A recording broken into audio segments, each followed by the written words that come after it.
Salut, bienvenue pour une nouvelle vidéo sur la chaîne. Alors cette vidéo fait suite au live de la semaine dernière où j'ai peint avec vous en direct ce tableau, enfin en tout cas j'ai commencé à le peindre. On a été en live pendant plus ou moins 3 heures. Si vous l'avez pas vu, je vous le remettrai dans le petit i et dans la barre d'infos. On m'a demandé comment j'allais créer les visages, etc.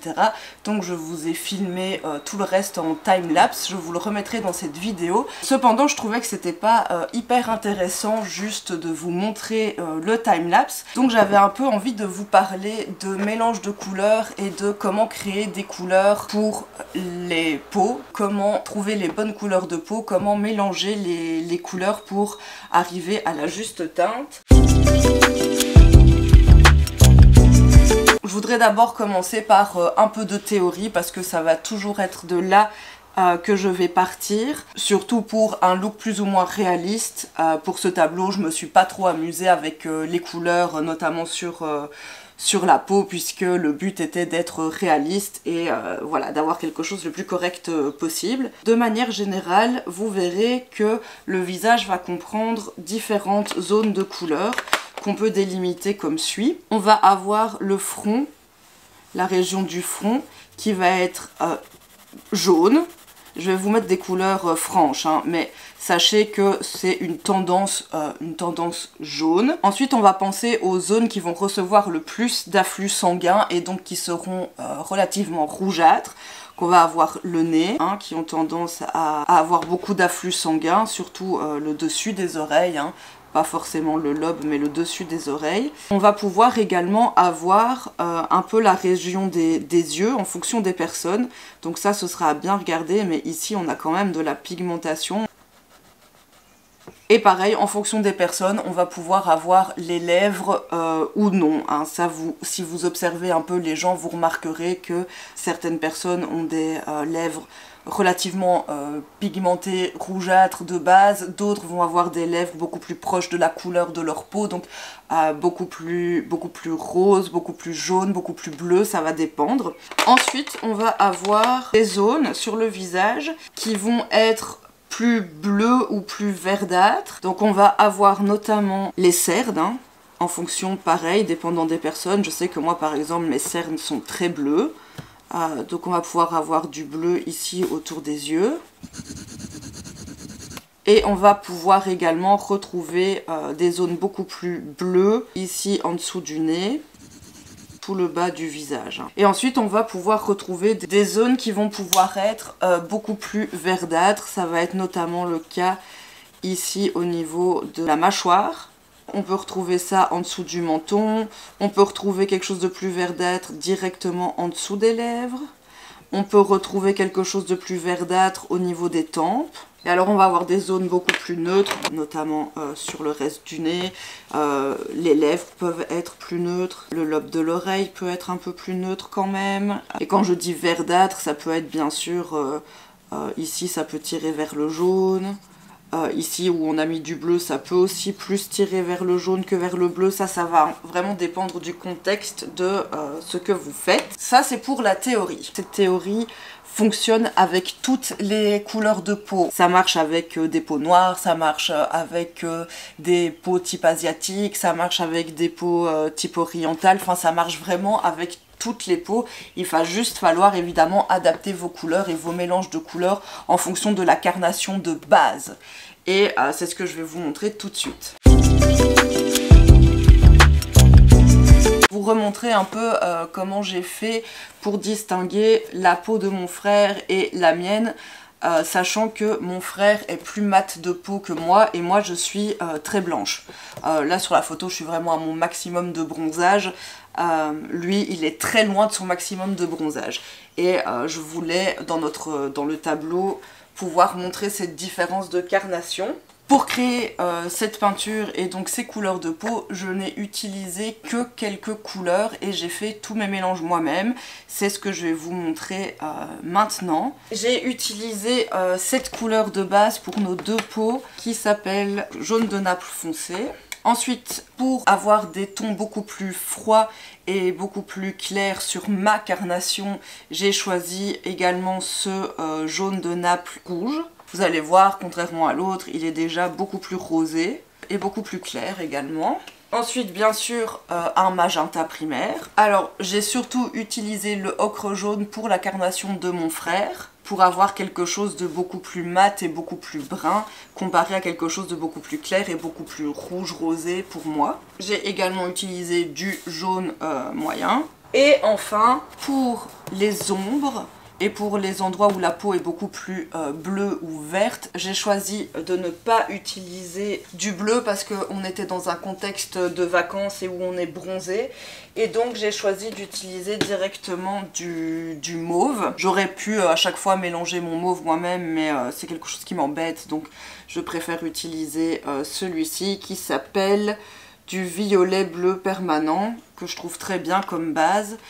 Et alors pourquoi j'ai choisi le mauve plutôt que le bleu? Tout simplement parce que le mauve est une couleur plus chaude que le bleu et on est toujours dans ce contexte de vacances où on est bronzé. Dans un autre contexte, peut-être j'aurais choisi le bleu. Uniquement à partir de ces quelques couleurs, on va pouvoir mélanger des tonalités de peau assez différentes. Pour la couleur de peau de base de mon frère, j'ai donc utilisé notre jaune de Naples avec du ocre jaune.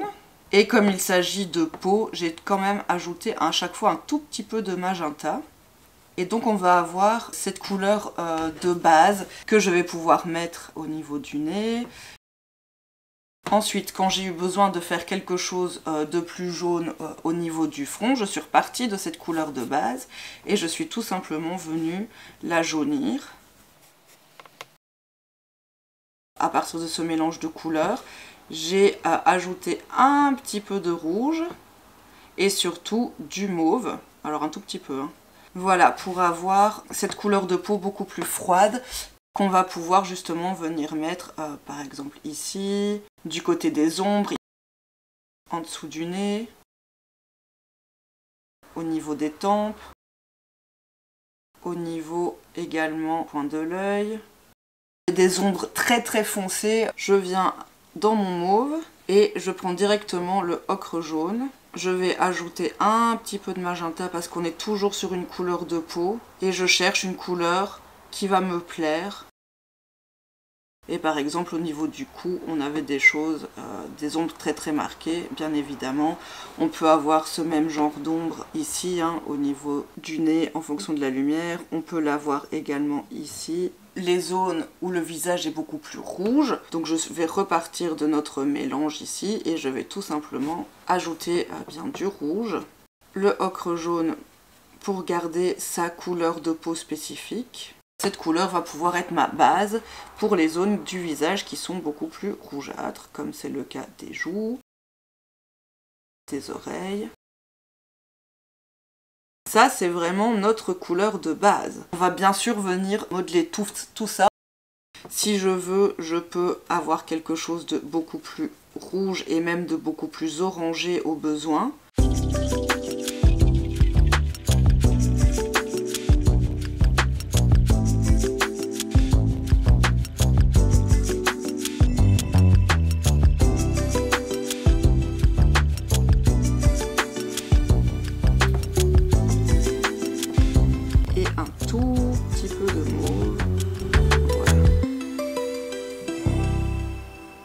Et vous voyez que on a quelque chose de beaucoup plus verdâtre, si je puis dire. Pour les hautes lumières, je vais venir directement avec cette couleur et je vais pouvoir venir illuminer le front, illuminer l'arête du nez et en le mélangeant avec du rouge, je vais vraiment avoir une couleur assez intéressante d'highlight rose qu'on va pouvoir mettre ici, ici.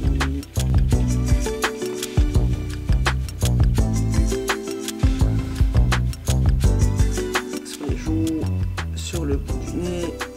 Donc vous voyez qu'on peut vraiment mélanger des couleurs très différentes et j'ai envie de dire on n'a même pas besoin d'autres couleurs pour les cheveux. Si on voulait, on peut directement utiliser ces couleurs Par exemple, pour des cheveux brun foncé, je vais utiliser le ocre jaune que je vais généreusement mélanger avec du mauve.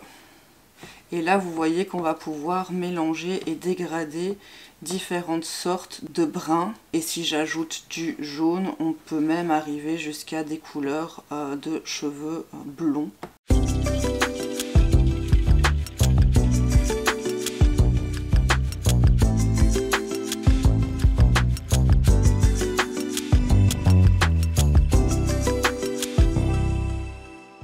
Je peux continuer comme ça à construire mon portrait et mes différentes teintes avec ces mêmes couleurs sans jamais avoir besoin d'autre chose.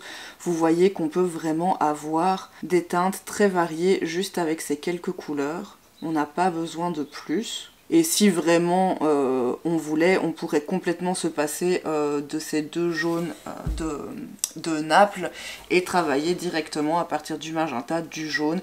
Et alors il vous faudra du blanc pour pouvoir avoir des choses très très claires. Moi c'est vrai qu'en acrylique j'aime bien avoir quand même pas mal de couleurs déjà mélangées.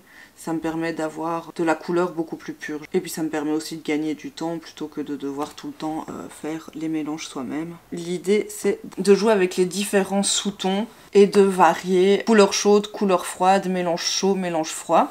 Voilà, après ma façon personnelle de travailler, une fois que j'ai posé ces bases-là, ça va être de venir construire tous les volumes du visage à partir de ces bases et de chercher les couleurs les plus correctes possibles les unes par rapport aux autres et de venir, oui, vraiment construire, modeler le visage au fur et à mesure.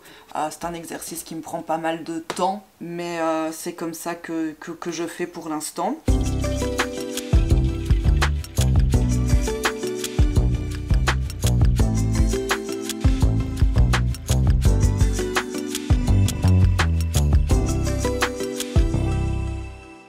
J'ai fait exactement la même chose pour ma peau qu'on va faire là, sauf que au lieu d'utiliser le ocre jaune régulièrement dans le mélange, je suis partie tout simplement du jaune de Naples foncé que j'ai mélangé avec le jaune de Naples rouge et j'ai ajouté un petit peu de magenta. Et ça peut tout à fait être ma couleur de peau de base.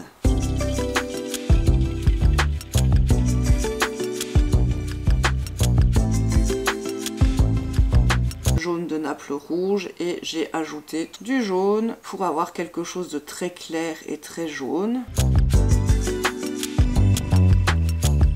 Comme j'étais bronzée, j'ai ajouté un petit peu de jaune pour avoir un corail plus chaud que juste si j'avais eu le magenta.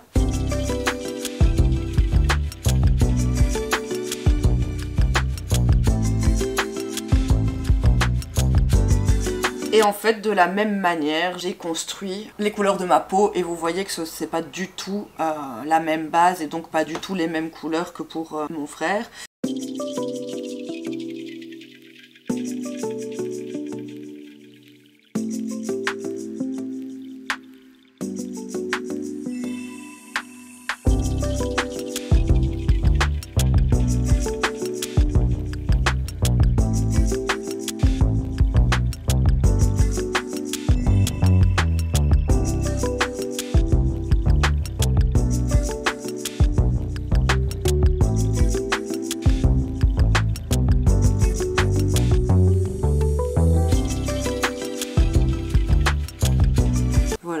Qu'on peut vraiment avoir énormément de couleurs très différentes avec peu de couleurs de base et comme ça continuer à construire au fur et à mesure son dessin, construire au fur et à mesure son portrait et on ne peut pas se tromper, on va avoir forcément une cohérence de couleurs.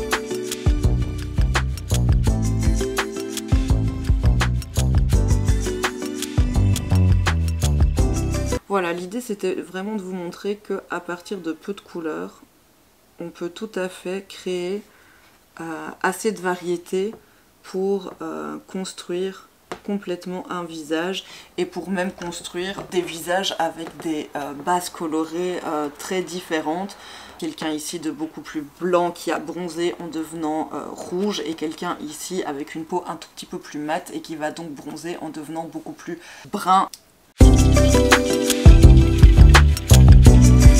Cette théorie fonctionne également pour les peaux plus foncées. On va par exemple partir pour une peau noire. Sur des peaux noires, je ne vais pas du tout hésiter à utiliser du bleu, notamment pour les ombres. Si vous avez l'occasion d'observer et de regarder différentes peaux, différentes ethnies, vous verrez que chaque sous-ton va se comporter différemment. On peut le voir sur les peaux très noires, on peut avoir de magnifiques reflets bleus ou mauves.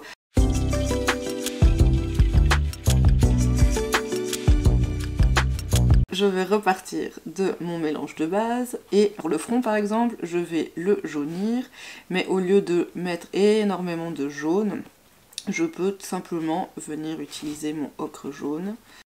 Voilà, je voulais vraiment vous montrer que cette petite théorie que je vous ai donnée il y a quelques minutes fonctionne avec tous les sous-tons de peau, avec toutes les ethnies. Il va juste falloir adapter les différentes zones du visage, les différentes couleurs en fonction de la couleur de peau de base, et aller chercher des couleurs plus jaunes qui vont correspondre à la couleur de peau de base, des couleurs plus rouges qui correspondront, etc.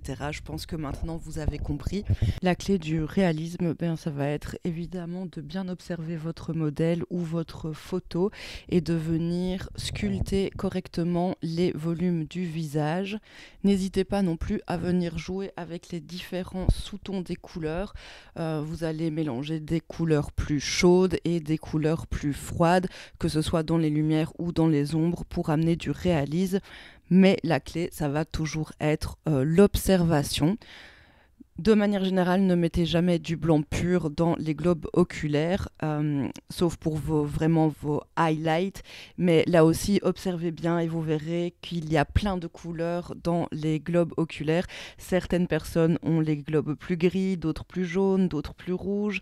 On va même retrouver des couleurs très froides comme du bleu en fonction de où la personne regarde. Et si vous n'avez pas l'habitude de peindre des ethnies différentes de la vôtre ou certaines couleurs de peau, là aussi la clé est l'observation. N'hésitez donc pas à vous entourer de références, que ce soit sur internet, dans les bouquins ou dans la vraie vie. Il n'y a rien de mieux que l'observation pour apprendre et arriver à un certain réalisme. Voilà, j'espère que cette vidéo aura été intéressante et qu'elle aura pu vous aider et vous apprendre peut-être quelques petites choses, et surtout vous rendre la peinture de portrait et le mélange de couleurs pour la peau beaucoup plus accessible et beaucoup plus facile. Moi je vais vous laisser ici. Pour ceux que ça intéresse, je vous laisse avec le timelapse du tableau qu'on a commencé donc en live la semaine dernière, donc le portrait de vacances de mon frère et moi.